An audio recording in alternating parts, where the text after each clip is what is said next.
Now see, same example I am taking. I am taking a road. On that road, I am taking my bigger block. Okay, I got my bigger block. And now imagine I just have one smaller block. That block I am just giving you here, one smaller block. Now imagine this bigger block, the black color block, is moving in this direction. Because of that, this blue color block is experiencing pseudo force in this direction. Okay, so this force, the total force F, you just how many masses are being pulled by this force? So consider this is capital M and consider this is small m. So this total F, is actually taking care of both the masses. Both the masses means capital mass and small mass. So this F is equal to m plus m, I mean both the m into a. This a is acceleration of the system. Now you see, by solving this you can find out the acceleration. Okay, now this acceleration will help you to find out the pseudo force acting on the smaller mass in this direction. Okay, so that you can say F pseudo is nothing but a smaller mass m which is experiencing acceleration a, right? So we can find out our pseudo force. Now you understand one logic. This pseudo force is acting in this direction. So if I will just draw that surface, suppose I am giving name of the surface. Suppose I am giving name of the surface as A and B. So if I will just draw the surface AB, then how can I draw surface AB? Just wait. Yeah, I will just draw surface AB here like this. Now on this surface AB, I have the block. I am drawing the block here. Now you see this AB.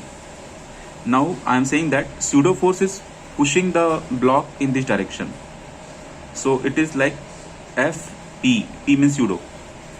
Because of that, the block will also experience reaction force in this direction, right?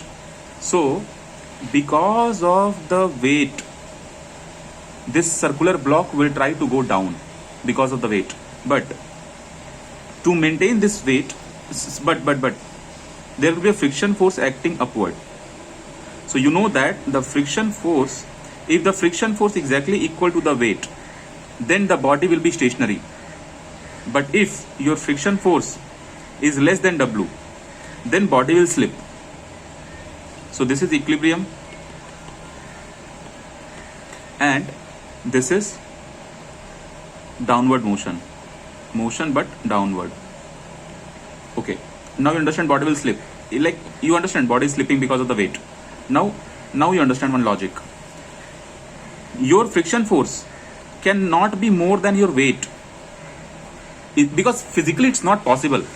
Mathematically you can of course you can talk about another term F greater than W, but actually that is not valid. Physically you don't have any sense for this. So for that purpose, whatever force you are calculating, I mean the friction force, that you can find out by its own formula that we already know. Friction force formula is mu into R. Now imagine again, if you are considering equilibrium case, then mu has three values: mu s, mu k, mu l. Because you are considering equilibrium, it means body is not moving. If the body is not moving, in that case you will consider which mu? You will consider mu s, right? Let me know if you are comfortable. Very good. So we'll take mu s. So we will replace here mu s. Okay, everyone, mu s into R. Now this R again can be trouble for you. Like how to find the R?